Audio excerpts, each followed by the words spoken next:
Wherever you may be watching around this great country we live in, my name is Sean Kelly, and welcome to You're in the Huddle. It is a live stream with four NFL alumni football greats, all from your Kansas City Chiefs.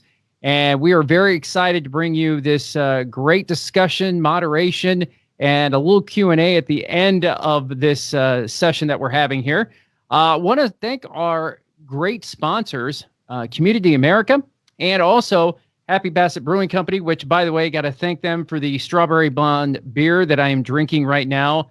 Normally, this is something I don't get to do. I'm going to tell you right now, this is something pretty cool. I get to drink while I'm technically on the air. Doesn't usually happen, but it's good. Now, Happy Bassett Brewing Company is brewing beer for Dog's Best Friend. In fact, in Topeka, where I'm at right now, they have a new location that opened up this year. Eventually, they're going to have a dog park. Now, I have 3 dogs with me. 2 are outside, 1 is inside, and they absolutely love the dog park. And you can go to happybassettbrewingco.com. You can buy merchandise there. 2016, they opened up. So if you need anything else from them, you can go ahead and reach them out. They're a great sponsor. Now, it is my pleasure to introduce our guest here this evening. First off, I'd like to introduce Jan Stenerud, who is a place kicker and field goal kicker for the Super Bowl champion, 1970-71 Kansas City Chiefs. Jan, thank you for joining us. My pleasure. My pleasure. Nice to be with you, Sean.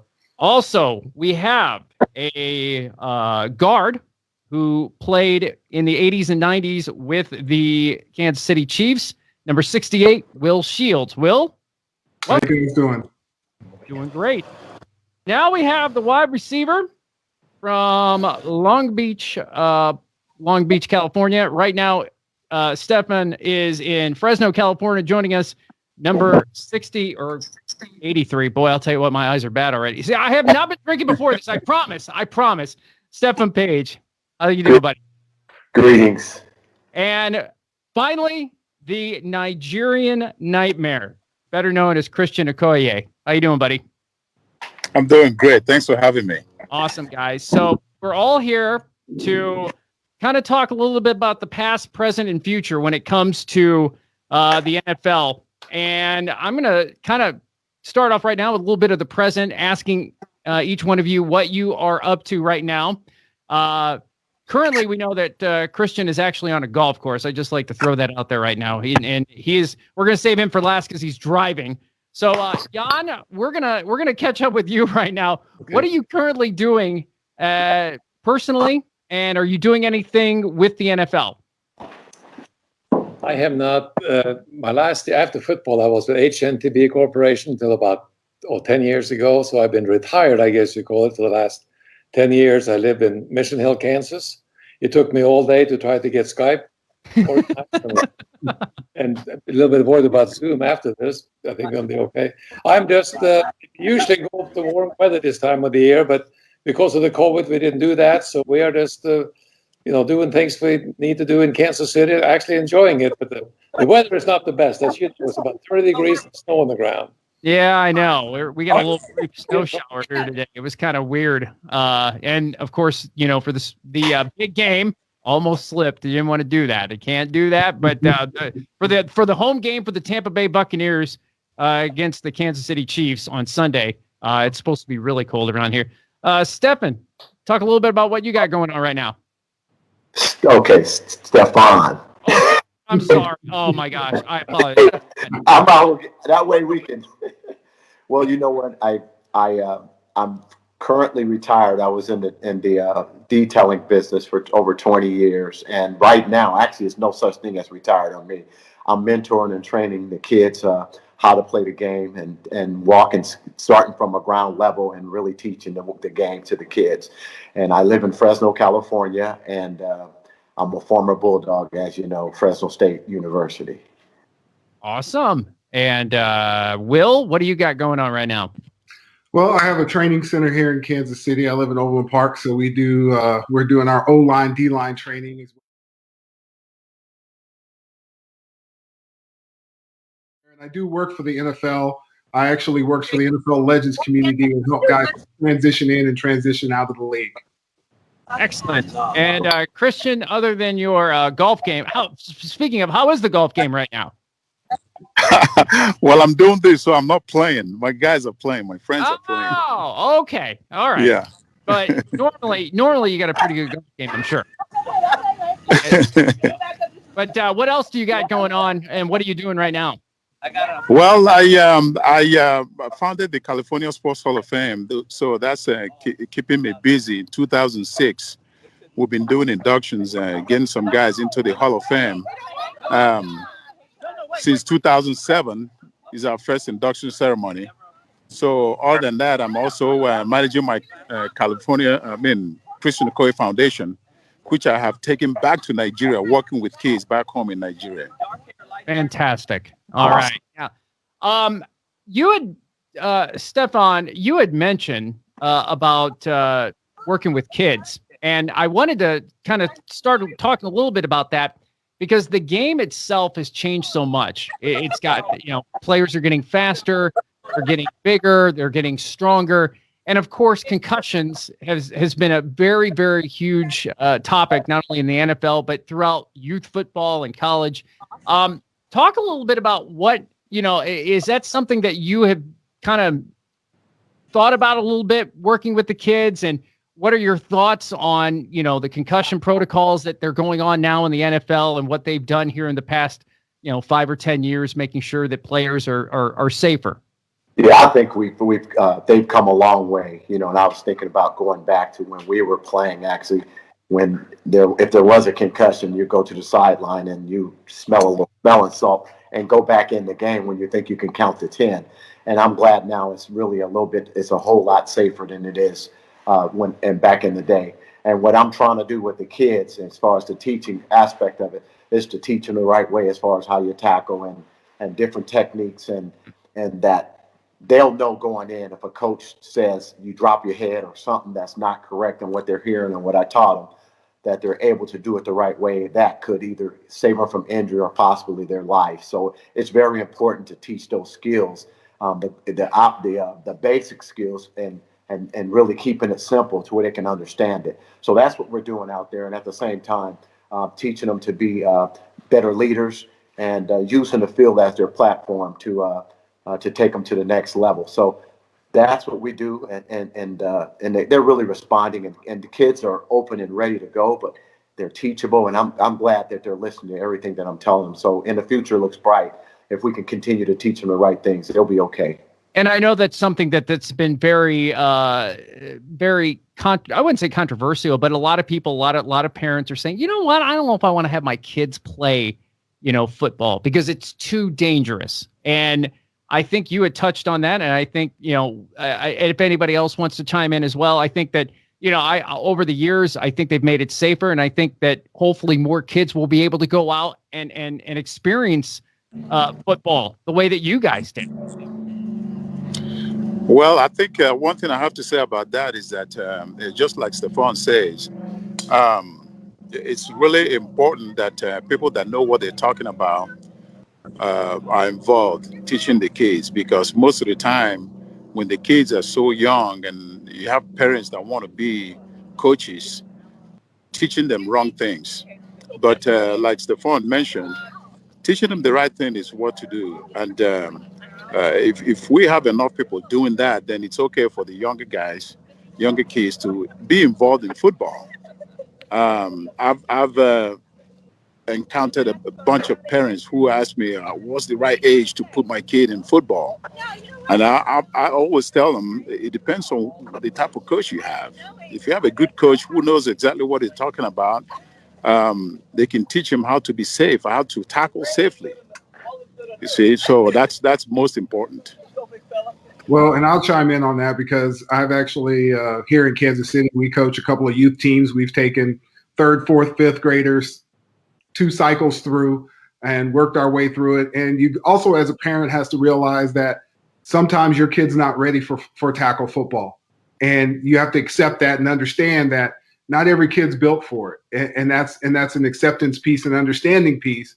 But also those that are, you have to teach them the correct way of doing it and understand the game itself. And I think that's very important for parents to understand that it's okay if your son is more of a 7-on-7 player than a 9-on-7 kind of guy, which we call our run hole kind of player. And that's okay. And there's a spot and place for them, but you just got to make sure you fit that mold. And when your kid is aggressive and ready and they rough and tumble and that kind of stuff, you can tell the kids that are ready for that and those kids that are not. I shouldn't be chiming in because, as you know, I didn't hit too many people, nor did I hit too many times. But I had a question for you, Sean. How many, do you know the numbers? Has the numbers actually gone down significantly of kids that play football now compared to, let's say, 10 years ago? Do we know what the numbers are? Well, I know here by talking to the people that do the football that the numbers have gone down, but I think the numbers are more or less the simple fact of kids finding other sports that they would like to try than before they start football. And I was one of those parents. I wanted my kids to try everything else but football so they could get a full fill of any sport, so they could be the best rounded player they could be when they decided to pick up the next sport. Well, another thing too, Will, I'm not afraid really when I tell the parents, and I'm upfront and honest, I said, when they ask me what's the perfect age to start actually playing with contact football, I'll tell them I think by their sophomore year in high school. And what I recommend is to say, hey, there's nothing wrong with playing flag because it gives them a chance to get comfortable and learn the game without having that contact. So I think that's one of the points that I really want to get across, that it's not about trying to get them in. It's trying to teach them the game first. Use something simple that'll get them excited and they can learn fast and have fun with it, and then take them to the next level. Speaking of having fun, with everything that's going on here around the Kansas City area, with the team doing so well, and winning a championship and having a possibility of winning 2 straight championships, it's got to be exciting for everybody here on the panel to see Kansas City do so well and do so well in such I wouldn't say a quick way, because they've had the tools, and then they had this guy named Patrick Mahomes who just decided to change the way that people play defense against anybody. And is it exciting for you to see the team do so well? And I'm sure it is, but I mean, it's got to be exciting as former players to see the team go to the big game, not once, but twice, and who knows how many other times. Well, yeah. Okay. First, I came to Kansas City, so I was part of the Super Bowl IV, which is 51 years ago now. And I signed actually with the Chiefs before Super Bowl I. I was drafted as a future, so I signed in December of 1966, and Super Bowl I was January 15th, 1967. So when I came to the Chiefs, they lost Super Bowl I, but the Kansas City fans were so excited about the Chiefs then, and I heard from the veterans that when they returned from Super Bowl I, 12,000 fans were actually at the airport downtown to meet the team. So when I got here in 67, the stadium was filled for every game. Now, we played in the old stadium, which Arrowhead opened in my 6th year in 1972, but the stadium took 50,000 seats, I believe, and every game was completely full because of the excitement that Kansas City had the Chiefs already. Now, in 67, half of the exhibition game, we played 6 of them, was against the NFL teams, because the big thing was for the AFL to get to be even with the NFL. So my first game ever in Kansas City was against the Chicago Bears, and that was the second game I ever played between the NFL and the AFL, because the Packers beat the Chiefs convincingly in Super Bowl I, and we scored 66 points that night, and the town went crazy. So from a standpoint of the Kansas City Chiefs fan, to become a Chiefs in 1967, and then winning a lot of games in 78, 9, and early 70s, it was a great time to be a Chief. So it would be fun to be on the team right now, obviously, but even in 50 years ago, the Kansas City Chiefs fans were outstanding, and the interest was unbelievable even then. I know in Super Bowl IV, I mean, the Super Bowl has changed a lot, obviously, the attendance, but there were 220 million people in America 52 years ago, and there were 70 million people that watched the Super Bowl game. So the percentage is almost the same. I'm talking about the television audience. Mm-hmm. The television audience is actually, it's hard to believe, but it hasn't changed all that much. Although it seemed like, with NFL Network and ESPN and a lot more outlets for news or sports, it seems like it's a lot more. But the actual game itself, the television audience, was almost per capita identical to what it is today. And I've been to a game. I got to admit that it had to be the loudest I have ever been in any sporting event ever. And of course, with the Chiefs breaking that record, it for players, and explain a little bit to everybody who's watching this, as a player in a home stadium where your fans are about as loud can get, that's got to be an adrenaline rush. And for an opposing player, it has to be just miserable to come to Kansas City and play. It has to be. I think it's great because that's something we can use as Seattle may take it from Seattle as that 12th man. We've always had that 12th man, but we didn't call it that. That was the Chiefs' kingdom showing up on game day. They showed up. I've never seen everybody probably experienced it because we're driving in. You guys know that tunnel we hit before we had to park our cars and going through that tunnel. And they got a ton of tailgating going on. I've never seen tailgating like that before in my life. So these fans in Kansas City are they're second to none. They are the greatest fans that I've ever experienced. And when you're talking about getting ready for they call us that starting lineup and we start running out and they say it, man, it's just that place just lights up.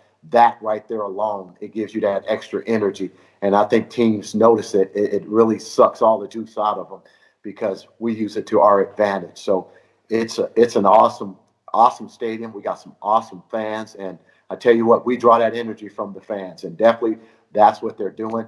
And every time we make a play, they're expecting a play after that. We get big plays because the fans, they get us to where we feel like that we hit a point to where we know that we're going to make something happen and we're going to do it for the fans. Well, I'll tell you. Go ahead, Christian. I'll tell you, I think Kansas City Chiefs have the best fans in all the leagues because, traveling and meeting many people, even the last game, AFC Championship, I saw some Buffalo Bills fans that came into Kansas City and they were acting like the Raider fans. You guys know what Raider fans act like. Just obnoxious. And, I'm like, man, Kansas City Chiefs fans are so nice. They enjoy the game. They enjoy their team and they support their team. That's how it's supposed to be. Walking around in the parking lot and seeing people enjoying themselves, drinking beer, barbecuing, eating, just relaxing. If you go to other like Buffalo, go to Oakland, and now Las Vegas, it's totally different. It's not like that. So I truly enjoy Kansas City Chiefs fans. And I know at one point you were talking about the enjoyment of watching the guys play and, win games and get to the big game and get it done. The enjoyment is watching how the coaches and players interact with each other and the respect they have for each other. And you got to enjoy what you do. And I think any team that has success has a coaching staff that's listening to the players and vice versa. The players are listening to them. And I think that's what came to fruition here is you found a marriage of a coach that's willing to let his coaches coach and be a part of it. And then you got a team that's fallen in love with each other. And that's what's made it so cool and so special to watch. And if you've ever been on those, you know how close you were, but something sort of derailed it here or there with those years that you were trying to get to that game. And to me, that's the cool thing to watch is to watch them all work together and be a part of one group. And I think that makes a difference. And the enjoyment of being a part of that is another piece. Even though you're an older guy outside looking in, you can still see how they're connected from one another and they generally care about what they're trying to do. Yeah, I agree. Watching Andy Reid and his players, it's kind of like a father figure. And these kids are just running around. He's letting them have fun on the field. Absolutely. Which is extremely important. It goes back. It reminds me of when you were a kid playing Pop Warner football. All we knew it was fun. As long as we was having fun and we were winning, that's what they remind me of. They remind me when we was kids and they got that attitude of we're going to have fun and we're going to lose. and this is how we're going to play. And they play fast. So Yeah. they got a great offense. They got a great defense, and they're all coming together. But it doesn't stop there because the special teams know that they're going to do their part. So they've got a total team effort going, and they all believe in each other. And that's the biggest part. It's why they're going back to the big game again. That's right. All right. This next question is going to be for Christian, because now I'm going to put on a fan hat here. And I'm going to bring Will in with this as well, because Will, you blocked for many, many running backs over the years, including Marcus Allen, Priest Holmes, Larry Johnson. So, Christian, how you guys have the utmost respect, obviously, for that O-line and how they block for you. And Will, obviously, you take great pride in making sure that, you know, the wide receivers and the tight ends and the running backs get their yards. You got to work together, right? I mean, as a fan, you got to have that utmost respect. There's no dishonest, you know, the old guard of, oh, well, you know, the front linesmen, you know, linemen in front, you know, they're not, you know, they're just there. I'm the star, something like that. It wasn't like that with you guys, right? No, it wasn't, because when I played, I mean, the big guys up front, John Alt, Rich Baldinger, Tim Grunhard, Irv Eatman, all those guys, they worked extremely hard. They worked their butt off each time that I'm running. And Tim will tell you, he always cracks up telling the story about a game in Los Angeles when it was a short yardage play, 3rd and 1, and the ball was snapped, and Tim was standing there holding up a guy. You know, the guy was, I can't remember his name, and I hit Tim in the back just to get the first down. He complains about that till today. He said I broke his back, but you know, this is kind of a relationship that we had, because you have the guys up front working extremely hard, and I'm trying to find a way, and those guys are making the way for me, and they did. Yeah, it's one of those love, hate relationships, because you know that you're going to get run over sooner or later by your running back. And some guys do it on purpose to make sure you get your guy out of the way, especially in practice some days. So they were like, oh, well, if he's still there, go ahead and hit them both, because, you know, our weight is bigger than their weight. So that's one thing. Hey, but you take honor in it. You know, you take honor in that's right. Part of the group. You got to get the first down. So you actually get your guy out of the way. So and then if he still hits you in the back, that's when you start fighting. we call that running the darkness. Hey, when Christian started talking about what he ran behind Grunhard, he ran up Grunhard's back. Christian, I don't know if you remember, we had a practice. And you had a running play. You know, as receivers, we got to get outside. We're trying to pitch in a little bit where we can pitch in. You know how it is. Yes. And I was out there, and I called myself blocking for Christian out there. I'm out there blocking. He ran up my back. So I understand. I haven't forgotten that. I'm sorry, man. I'm going to bring Jan into this conversation. Now, running game. And we have 5 minutes, actually, now. We got Q&A coming up here in a little bit. We just want to make sure that we are going to remind everybody you can send questions to everybody. We'll read them. Vimeo, Facebook, all different ways. Go ahead and you can send any questions. We're going to ask these questions to all these guys here. Now, Jan, as a field goal kicker and a place kicker, back in the 70s, again, you see the guys now that are kicking, and they're about 5'5", 5'6". They don't look that big at all, but I'm telling you, you got to have a special skill to kick a football. Because for me, playing football, I was kind of a big guy, but then I lost a lot of weight. My big thing was I wanted to kick too. I wanted to be that place kicker. I was kicking 30, 35-yard field goals, but then I was also taking about 7 or 8 steps before I was actually doing it. So I don't think I could do it in a game. But the kicking game has probably changed over the 50 years since you were playing. Because you guys got, I mean, you got place kickers that are going 60, 65 yards now with no problem. And we're not even talking like you're in Denver. Yeah, you're in a regular stadium that doesn't have any, like, you know, heavy air or anything like that. How much have you seen the game change itself when it comes to maybe special teams or extra point. Well, obviously the extra points. I mean, I want to get your take on that too, because moving the extra point back to the 25-yard line had to be something. What's your opinion on that? Well, you covered a lot there, Sean. But Yes, I did. no, I guess it's your 5-5. You need to be down to kick the ball 65 yards. But now let me see. I got into the league. You expected to make about half of your kicks. Mm-hmm. That was almost the term field goal percentage or hang time on punts. There was a terms that weren't even used yet. And you look at the end of the season, you saw somebody kick 13 out of 27 or 15 out of 26. It was okay. Now, one reason being, we only had one practice field, for example, mm-hmm. and the quarterback typically was the holder, and the center was busy playing center. There were many times my first couple of years, I said, Lenny, I have not kicked the field goal all week long, with the center and the holder.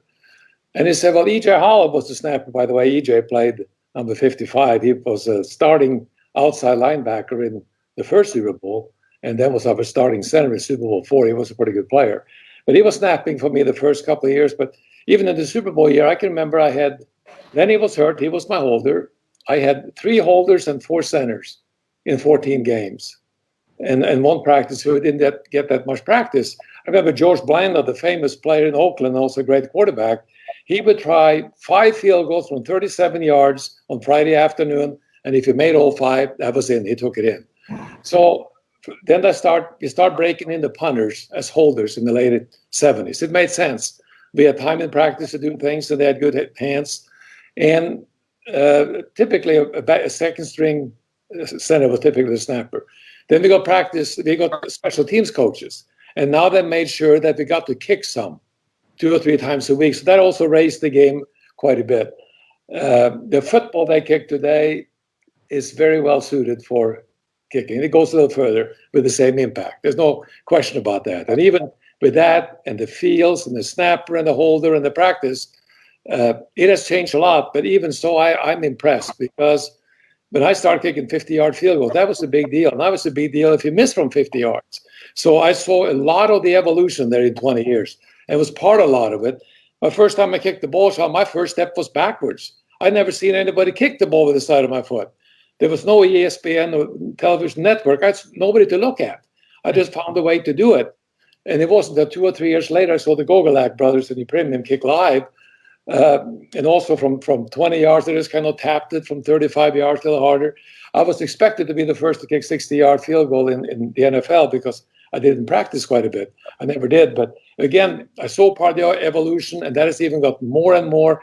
And I wouldn't be surprised, like Harrison Butker might have the strongest leg in the league. And if there's a field goal late in the game from well over 60 yards, he's capable of doing that. And he's actually reminds me a little bit about Bryson DeChambeau, the golfer, who has taken the driving distance to another step. Oh, yeah. I think that Harrison is on special diets, he has special exercises for moving the hip faster in the leg, and they're really getting in technical. But Harrison, more than a terrific kicker, is just a really fine young man.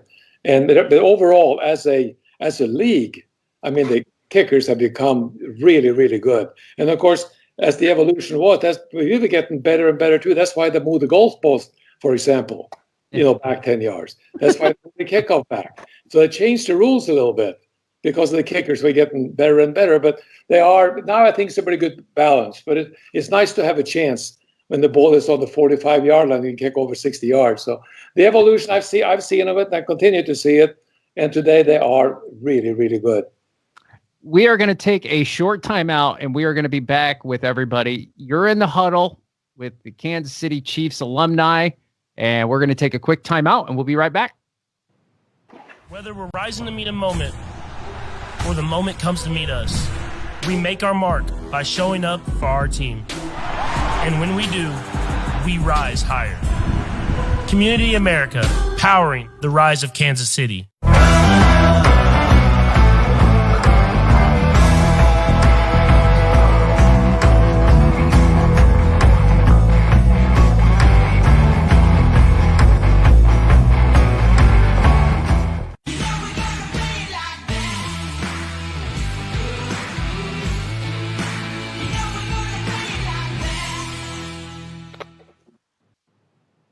And we are back.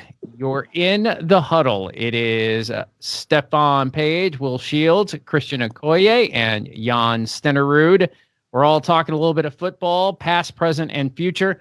I wanted to bring this up. Now, I'm very positive in life and everything like that, but I wanted to get your guys' take and maybe get a few comments about the news that we heard about Marty Schottenheimer yesterday about being put in hospice. And I think it's very important to recognize Marty's place in Kansas City Chiefs history. And I'm just going to let you guys talk a little bit about him and a little bit about Marty itself. Well, I can kick it off. Marty, of course, was an outstanding coach.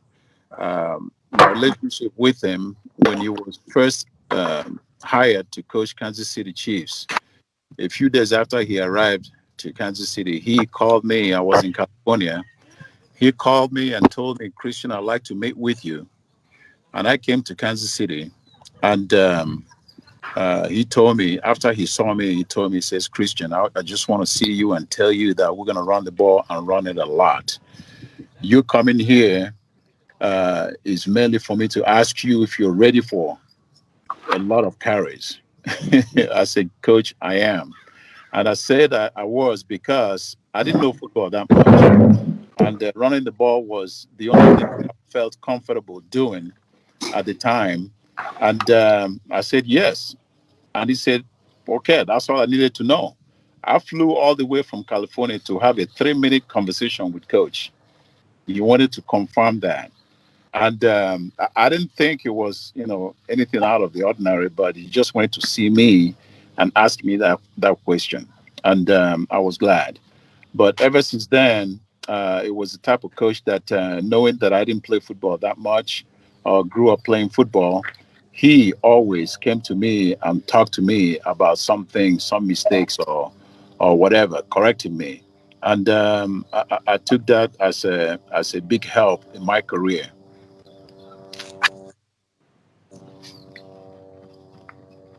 I'm going to say a little bit, but Marty, Chris, I guess you guys didn't play for him either. All I know about him, I think he was an extremely hard worker.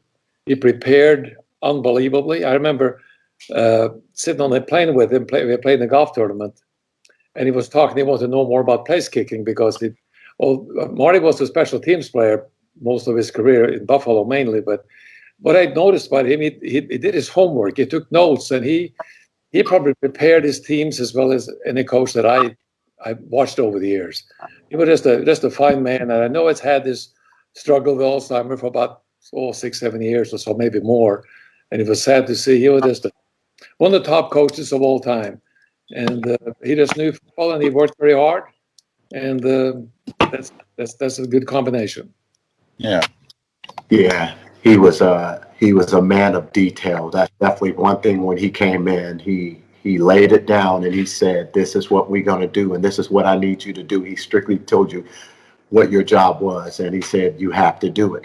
So he did a great job. As when it came down to game planning, I've never seen a coach so focused and organized on how he did it, from special teams to offense, defense, and every play. So and when he had said he was going to do something, he did it. So he said, we're going to run the ball. He said, if we commit to running the ball, he told me it was going to make my job a little easier as far as outside. So it really worked out the way he said it was, because I bought into what he said what he wanted us to do. So great man. When I heard the news, and I told my wife last night, I said, did you know about it? And she didn't know, so I was a little saddened, but at the same time, I appreciate the time that I got a chance to spend and just to learn some of the stuff that he taught us, more than just about the game, and he taught us about life. So what a great man he is, and so I wish him the best, and he is definitely in our prayers.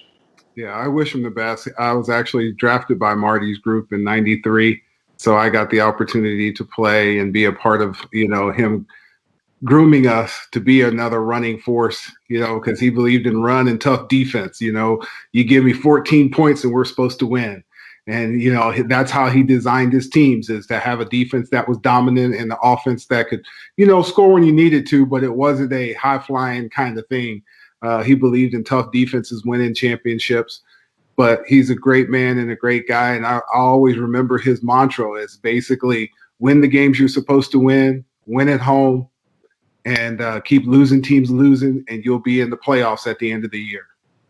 And so that's, those things that you sort of teach your young kids now, of those little pieces of information, because it comes true. You do those three things, and at the end of the year, you should be where you want to be, getting an opportunity to win a Super Bowl. And that's what he always loved.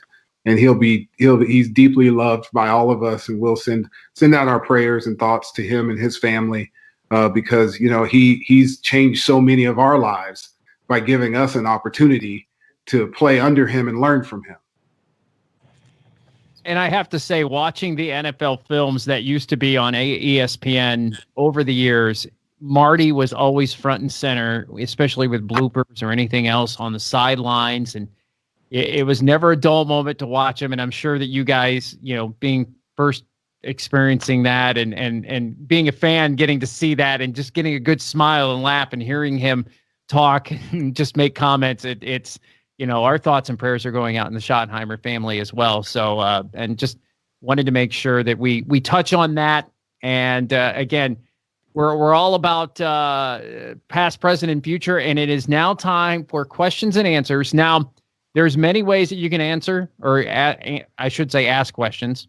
You can, the Vimeo app, where you can go get your VIP experience until 6:45 p.m. I want to make sure you're that. You can go to Facebook. If you're watching this on Facebook, you can go to the Storm Vale Event Center Facebook page. You can comment on there. And then Larissa, our behind-the-scene person, is going to go ahead and text me some questions as well. Some of these we've kind of already touched on, but we're going to start off with Jan. Kim asked, what do you think about distance kickers making field goals from now compared to your era? Well, I covered a little bit before. They are getting better all the time. But I shouldn't talk about. It sounds like I'm making excuses for my era, the people before. But the footballs is a big difference. There's no question that the same impact that we would do on the game ball that was, lying on the sideline the whole game for 3 hours in cold weather, or the impact that we would make on the ball, and it's the same impact today. I know that the kickers have told me the way they treat the ball before a game, the kicking ball, that the same impact will cause the ball to go about 7-8 yards further. And that is a fact. But anyway, that just when I answer that question, that doesn't sound like I am giving the kids enough credit. I think what I'm most impressed with is their accuracy and the way how much everything is like a pro golfer almost. The way they have the routine, they do it exactly right every time. The field and the hold is better than what it used to be, but it's just the evolution of the game, and I'm so impressed by them. But there are reasons why, because there were some talented kickers 20, 30, 40, 50, 60 years ago too, that the conditions and the preparations were totally different than they are today. Danielle asked, do you think the Buccaneers will benefit from home field advantage with limited fans? And is that even a thing during the COVID era? I think it could be two-sided. It could be either good or bad. One is limited fans help because they don't have to worry about having as many family members coming in town and having to entertain as much. Travel, things like that. You get to sleep at home. Those kind of things make a little bit of a difference where, the Chiefs have to travel. They have to get everything and get resettled. But that's part of the game. When you play in the big game, that's what you're supposed to do and how you do it. And so it could be beneficial in that way, or it could be hurtful there where you're not getting away and getting focused on what's next and trying to get ready for the game. So it just depends on that commonality of what they're used to and how they handle it. But, for our sake, we're hoping it's bad. Well, I tell you what, we went there this year and we beat them, so we don't care how it affects them. We don't care at all. I think the Chiefs we'll go there and beat them again on Sunday. Now, I'm going to kind of follow up with my own little question for each one of you. When you travel to road games, now typically with the Super Bowl, you're down there at least a week early. You're going through the media sessions. You're doing all that stuff. But now they're leaving like it's almost a typical road game, which is completely unheard of for the Super Bowl. You would think that would benefit the Chiefs as much as what it would benefit the home. Well, I wouldn't say the home team, but when Tampa gets to play at home, you would think that would benefit Kansas City because now they're practicing all week at home. They're not dealing with the media like they have been. I mean, if you're doing interviews, you're doing them just like this. You're not being hounded. You're not being distracted. You're not doing, and of course, they're also all having to stay safe, obviously. And it could have been a disaster a few days ago with the Barber situation. Thank goodness that, so far everybody's testing negative, but that's got to be a positive for the Chiefs, not having all these distractions before they go head down to Tampa. And that's what I was just getting ready to say, that this works in both teams' favor. And you have to take advantage of this opportunity during this COVID time that we're going through, is to be able to really focus on the game plan, to be able to say, you know what, I'm going to put everything that I have. We're here early. I'm going to put everything I have while I'm here until we go home with the championship into this opportunity this week. So I'm strictly about what it's about. I'm not going to look to the left. I'm not going to look to the right. My focus is on the Tampa Bay Buccaneers and preparing to beat them, special teams, offensively and defensively. Now, we have a question from Ryan who wants to know what is going to be the final score on Sunday. And he wants to know, each one of you, what the final score is going to be. I'll make mine simple. As long as we win, I don't care what the score is. I agree. Hey, I've been saying the score is going to be 34-27 Chiefs. Wow. Okay. Mike, I'm Kristen. I'm 34-21. Okay. 31-21. Chiefs, of course. Yeah. I have a feeling that the Chiefs are going to put up some points. I just don't think the secondary for Tampa Bay is all that great. And when you have such a balanced attack, what Andy did, and as long as everybody stays healthy, I think 31 is going to be an attainable thing. By the way, just as a side note, does anybody play fantasy football? Do you guys as athletes do any of that stuff? Or is it just all fans like myself that really get involved in it? No, we actually have our own fantasy football league for the players. And so our guys can sign up, and we have a big group. I think there were over almost 300 players that played in the fantasy league this year.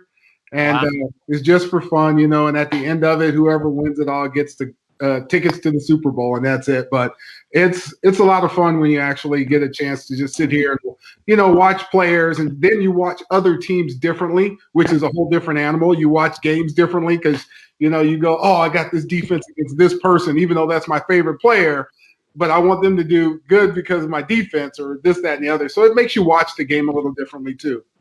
I think that's something that you're noticing here as you go and watch football games. People are more on their phone than they are actually watching the game when you go to the stadium, because they're all involved in all the fantasy things that are going on throughout, including my first, not going to lie, first time I ever played fantasy football was this year. Never did it before. Didn't think I had the time for it. Oh, I had plenty of time last year because I was pretty much at home like everybody else.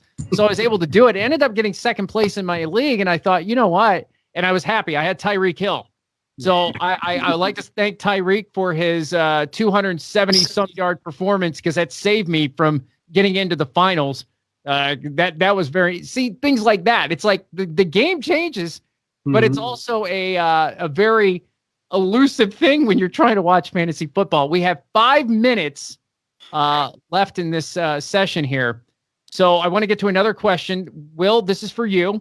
How difficult is it for the O-linemen to change positions like runners or I should say Remmers and Wiley are doing? So like interchanging parts, going from guard to tackle. It's difficult at certain times. It depends on what they practice. And that's one thing about it is that if you get time to practice it, you can work on it. It's still not going to be perfect because, I always like, having my right hand down instead of my left.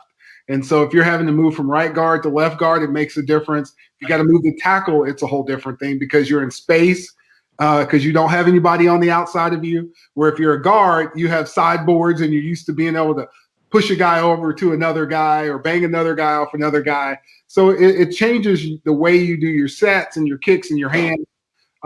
It's difficult, but you can fight your way through it. And I think that's one thing about it that you have to realize is that, at that point we say all things go out the window. You just fight to win and you do the best you can do, and we'll be fine with that, especially if you're making those big moves. All right, for each one of you guys, best. Obviously, I'm gonna leave the best stadium. That'll be Kansas City, obviously. Toughest place that you played as an athlete. What stadium and what town was it that you thought was the hardest to play in? Well, I start that one off. That's easy. Oh my goodness. the Old Kingdom in Seattle. Yes. Oh, Christian knows. Yeah. We're preparing all week. We got this. We got the music blasting. We know that's not gonna get anywhere close to what we're gonna hear when we get the real thing. Nothing was like that Kingdom in Seattle. Yeah, it was loud. It was loud. I remember playing there in 1989. We beat them over there, but I also came out with a separated shoulder because their turf was so bad you can trip on it. Yeah. If you remember that, Stefan. Yes. Their turf was so bad and old; it has folds on it. Yeah, it was So while running, you can trip on it. Yeah, you're right. Yeah. How about you, Will? Mine was actually in college playing against Washington U off the water. You could hear the echo coming back off the water. I'm sitting next to the quarterback, and I actually have to look back and see his mouth to make sure that he's calling cadence. Wow. John, what about you? Well, for a kicker, is the Shea Stadium. We haven't played in Shea Stadium in many years. It was a horseshoe stadium, so the wind came in the open end. And it seemed like in New York in the fall or late fall, the wind was blowing 20, 25, 30 miles an hour, and the field was horrible. So that was the worst field for me. Now, we played before Super Bowl IV, we played our first playoff game there. The Jets had won Super Bowl III. And the miracle Mets had won the World Series that year. And the fans had come down the field and torn all the grass off of it. So it was sand, frozen dirt and sand, and the wind blowing about 30 miles an hour. So that was not my favorite place by any means. Wow. Well, this has been an absolute blast. I want to thank Stefan Page, Will Shields, Christian Okoye, and Jan Stenerud for joining us. This is going to be it. You guys get to do some VIP experiences with some of the fans here for the next few hours. And again, it has been an absolute pleasure for me to get to talk to each one of you. I wish you all the best. And again, we're all going to be watching with bated eyes on Sunday with the Chiefs bringing home the trophy. Once again, that would be fantastic 2 years in a row. So, guys, we're gonna call it a night. Thank you so much for everybody joining us online here. This has been You're in the Huddle, and it's been sponsored by Happy Bassett Co. and also Community America. For myself, Sean Kelly, I want to say thank you. And you all have a great night. Go Chiefs! I had to Go Chiefs. Take care. All right, let's go Chiefs. Yes. Take care, everybody. All right. Good, Sean. Bye-bye. Whether we're rising to meet a moment or the moment comes to meet us, we make our mark by showing up for our team. And when we do, we rise higher. Community America, powering the rise of Kansas City.